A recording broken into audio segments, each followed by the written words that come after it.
So is HBO, the major US broadcaster, going to protect JK Rowling for what is becoming the most deranged campaign against her by woke Hollywood A-listers who are totally ridiculous when it comes to the fact that all she has ever done is stand up for the rights of biological women, and now being proven to be right by the UK Supreme Court. So you'll know that we've already seen those snivelling little weasels, the Harry Potter stars, turn on the woman who made them famous and made them multimillionaires. I'm talking Daniel Radcliffe, Emma Watson, Rupert Grint, and even Eddie Redmayne of the more recent franchise. But now HBO is in big trouble because this broadcaster, this major US broadcaster, is producing a mega TV version of Harry Potter. This is going to be the biggest TV show of the decade. Trust me, a full series for each edition, each version of the book.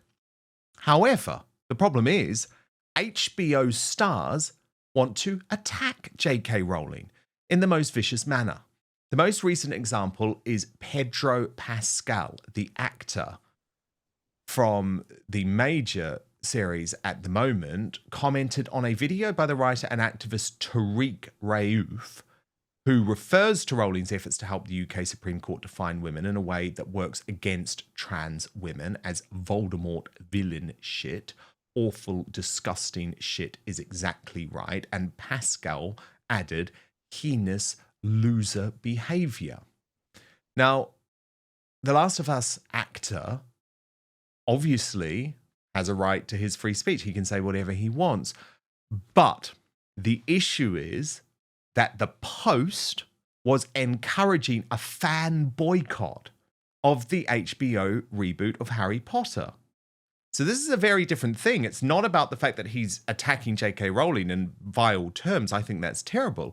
It's the fact that he is now telling millions of people not to watch his employer's major new show.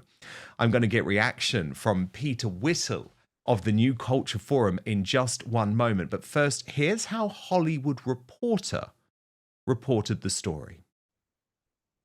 The Last of Us star was responding to an Instagram post which criticized the author for celebrating the Supreme Court of the United Kingdom's landmark ruling last week that trans women should not be recognized as women and that sex should legally mean biological sex. Rowling had posted, "I love it when a plan comes together," along with noting to a critic, "I get the same royalties whether you read my books or burn them. Enjoy your marshmallows." Pascal wrote in the comment section of the Instagram post, "Awful, disgusting is exactly right. Heinous loser behavior." The post also called for a boycott of HBO's Harry Potter TV reboot, urging his followers to make sure that every single thing that's Harry Potter related fails. That means posting in every single Harry Potter TV show update that comes out, in every single article, posting in the comments that trans rights are human rights, that trans women are women. As the Emmy-nominated co-lead of what is arguably HBO's biggest series, Pascal is being seen as co-signing the anti-Harry Potter series sentiment by leaving a comment agreeing with the post, but the actor did not mention Harry Potter himself. HBO's upcoming Harry Potter reboot series will adapt all 7 Potter novels into separate TV seasons. So look, Peter Whittle, I'm a free speech absolutist. Pedro Pascal can say whatever he wants about JK Rowling. I disagree with it. I think it's vile. I think he's a really gross, revolting man for attacking her in that way. But he can say it. That isn't my issue.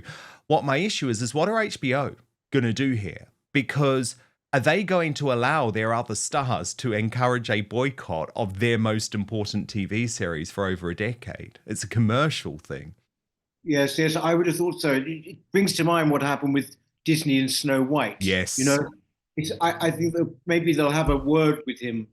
I mean, I would have thought that the Harry Potter series vastly, outweighs The Last of Us in terms of its commercial importance. And it will come down to that in the end. But what he said, actually, heinous loser behavior. I mean, if JK Rowling is a loser, then I just don't know what a success would look like. Because, Yes. to me, she's one of the most admirable people, not just because of what she does, but what she's done with books and children's literature.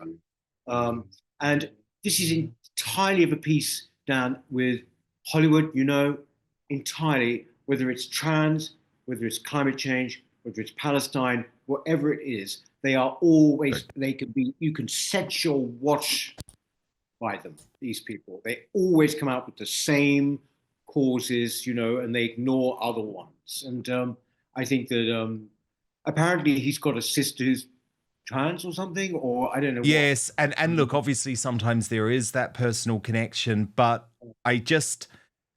what you just know for a fact, if this was the other side of the argument, there would be absolutely no way that, if there was a star in Hollywood who was arguing some type of right-wing or anti-woke point against their employer, there was no way that they wouldn't be cancelled for it. Now, I actually think JK Rowling is very thick-skinned on the whole, although certainly she has been very, very upset about the criticism from the Potter stars, because I guess the difference in their cases, right, is that they knew her like really well, because she was so involved in the movie production. And they went for her at the peak time of woke insanity, Peter, and we both know about this time because we were covering it, weren't we? 2020, peak trans extremism, peak George Floyd madness, peak COVID madness. But it was like they wanted to put the boot in. They were not even prepared to say nothing, because do you remember around that time it was that whole era of silence as violence too? So it was like they felt like they had to say something. Well, Graham Linehan, the Father Ted creator, discovered the other day that Daniel Radcliffe seems to have taken down his negative post about JK Rowling, not from his own social media, he doesn't have it, but from the site that was hosting it. But it's a bit like, that's not good enough, isn't it? Shouldn't they actually, if they have changed their mind, shouldn't they be apologizing to JK Rowling or have the balls to actually admit we got this wrong? But first, the reason you're watching this show is that it's becoming increasingly difficult to trust mainstream media or the so-called fact checkers who claim to determine which facts are true. And for good reason, given the ongoing debates over free speech, the controversy surrounding Brexit, and how Trump and other anti-establishment politicians are portrayed. But I have the solution. It's called Ground News, and it's the best way to stay informed and cut through media bias and manipulative narratives so you can get the facts for yourself. It has been a game changer for a news junkie like me, and you can see it all for yourself right now. ground.news/outspoken. But I want to show you this incredible website and app in action. So let's take a story that I've been very passionate about, the Supreme Court ruling in the United Kingdom that made the point that women can only be biological adult human females. You can see clearly in one place that over 350 sources around the world covered this story. Ground News instantly shows how it's being covered by the media, broken down by whether they lean to the left or the right. Now, this is called the illustration bias distribution chart. If you scroll down, you can see every headline about the story along with the political bias and ownership of the publication. So you can see quite clearly for yourselves that on the right, the Daily Wire cover the case totally soundly with the headline, UK Supreme Court rules trans-identifying men are not women. Spiked Online, very forthright, declaring women exist, get over it. While the Daily Telegraph looked in depth at the disgraced famous faces who declared trans women are women. By stark contrast, the left-wing National said the result was only a victory for gender-critical feminists, and the Canary ran with a clearly ridiculous headline, "Victory for the far right," as Supreme Court rolls back trans women's rights by 2 decades. Now, I would absolutely love the Canary to tell JK Rowling to her face that she is far right. Anyway, my favourite feature is the blind spot feed. That services upwards of 20 stories daily that receive the majority of coverage from one side of the political spectrum. So if you like the news like I do, the blind spot feed is the best way to get a balanced perspective on what's happening. So go to ground.news/outspoken, or if you're watching on YouTube or Rumble, just scan the QR code on the screen to subscribe today. Use that address and you will get 40% off the same Vantage plan that I use for unlimited access. So let me repeat the address, ground.news/outspoken. But now back to the show. I mean, you can, don't hold your breath for that.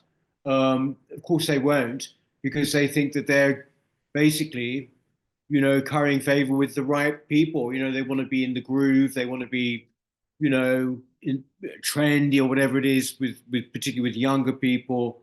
I think what they said was disgraceful. I mean, really, I wouldn't want their apology if I were her.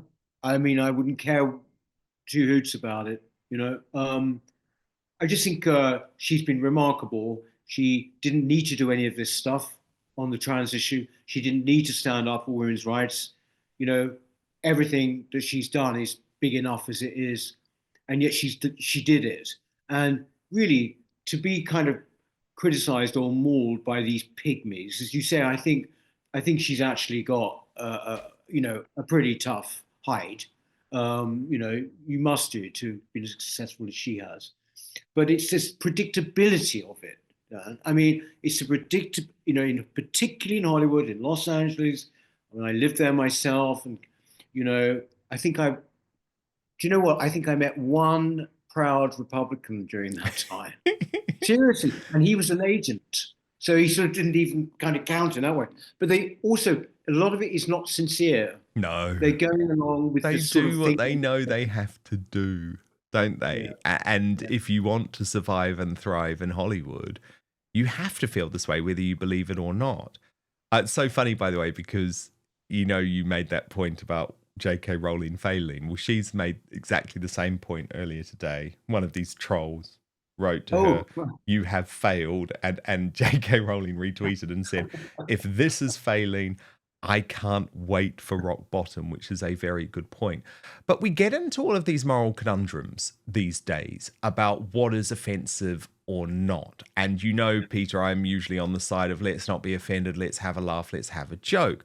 But what's interesting is sometimes when people on the right of politics get offended. And the most recent example of this involves the UK's Conservative Party leader, Kemi Badenoch, and an MP called Michael Fabricant. Now, Michael Fabricant, look, I know the guy, he's a very, very kind guy, but how would you describe him, Peter? I mean, he's flamboyant, isn't he? He wears a wig, but he says he's not wearing a wig. Yes, and, he hid his sexuality for a long time, but he's quite recently been on Celebrity Big Brother over here and said that he's bisexual and not gay. And so Kemi Badenoch, in a local BBC radio interview, was asked about why Michael Fabricant was supporting Robert Jenrick over her. And he has ended up very offended, or maybe not very offended, slightly offended by her response. So I'll take you through this, Peter. This is firstly what Kemi Badenoch said. Right. Leader Kemi Badenoch says she's not surprised that former Tory MP Sir Michael Fabricant doesn't support her. Well, speaking to BBC Radio West Midlands, the two former colleagues were discussing Shadow Justice Secretary Robert Jenrick's potential leadership ambitions. I'm not in love with Kemi. I feel that others are doing all the heavy lifting, in particular Rob Jenrick, who's a friend of mine. I would say that I'm building a great team. Rob is doing his job. He's working hard. I'm not the Shadow Justice Secretary. But of course, Michael is friends with him. And, I'm not surprised that he's not in love with me. He is a gay man and I'm a woman. So I think that it's always nice to get everyone's feedback. But at the end of the day... Kemi, that was a bit low. Come on. No, but that's it's... You asked the question. I like Michael Fabricant a lot. He's on the right of the party. No. Peter, look, firstly, as a gay man, I'm not at all offended. That's the first thing I say. Not even slightly offended, right? Yeah. But what I just can't work out is what is she getting at? Like, does she mean that like Michael Fabricant has some sort of crush on Robert Jenrick? Yes, actually, she took it rather literally. I mean, I think because he said, "I'm not in love with Kemi." Yeah. It's sort of it's quite ridiculous, but how anyone could be offended by it, really? Well, I'd say he's moderately offended, but anyway, it got him a spot on GB News because they wanted to hear his response. So this was his response. Accusation there. Yes, well, first of all, anybody who really knows me knows I'm not gay. I'm bi, which is very different, though I do love camping it up at times, so perhaps that's why she got under that impression. But I thought, what a very odd thing to say on a radio interview when you're trying to get people to vote Conservative in the local elections. Not a clever one, I think. Well, you clearly meant that she's not your first choice of leader, or you're lukewarm towards her leadership, whereas she took it to mean a romantic intention, whether or not you love her. Well, I think that's what must have happened. I mean, you weren't able to play the whole clip, but it was pretty clear. I was talking about other things generally, and I was asked whether, I'm a big supporter. And being an honest sort of guy, I thought I'm not going to say, yeah, I'm a big supporter, because, one of the things, Miriam, that is a fantastic thing is when you're no longer an MP, you can be a bit more honest about things. And I just said, that others are doing the heavy lifting, Rob Jenrick, Mel Stride, and really she needs to get her act together. I was trying to be helpful. But yet you said I'm not in love with her. And do you think she really took it as a romantic proclamation, or was she just having a bit of a joke? Well, I don't know quite what goes on in her head, to be honest with you. I just think the viewers, or rather I should say listeners' reaction on Radio WM was unusually, universally on my side. They thought that it was a very bizarre thing for her to say. I think she sort of single-handedly managed to alienate bisexuals, heterosexuals, and the homosexual community, of which is quite large, I might add. Peter, I mean, I can't get worked up, but I thought it was very funny. I thought it was very funny. Kind of funny. I think I think looking at it now, I think what I said before is kind of right, that she's not known for her sense of humor. Do you know what I mean? I think she might just have been rather literal in the way she was sort of it was a very gauche response to something that she should have been. I mean, if you could imagine, whatever you think of him, Boris Johnson probably would have been quite funny about that in some way, but she's rather heavy. She is. But I think what's really important, isn't it, is that we can't encourage sort of politicians to be anti-woke, and then the moment that she throws in a little line about a gay man, everyone is horrified. Do you know what I mean? I just sort of think, yeah, it was. She didn't even say anything bad. No. She didn't even say anything bad. I mean, she just said it was just rather kind of, as I say, a bit literal and not in the right spirit, But yes, exactly. But look, we're both not offended. So if we're not offended, Peter, who gives a damn? Now, look, I really recommend everyone subscribe to the New Culture Forum. This is a look at their brilliant YouTube channel at New Culture Forum. The most amazing mix of content, brilliant interviews. You do such incredible work, Peter. Got an amazing team, of course, people we really love, Philip and Rafe and Emma and Connor and Harrison, a whole load of them. And keep up the brilliant work. And I love having you guys on Outspoken. Thank you so much for watching Dan Wootton Outspoken. Please click on my face just to the bottom left to subscribe to this brand new independent news source, and turn on the notification bell so you'll be alerted to our brand new live shows, uncancelled interviews, and special royal episodes. Outspoken is also now available as a podcast, so you can listen to the show every weekday on the go, wherever you are.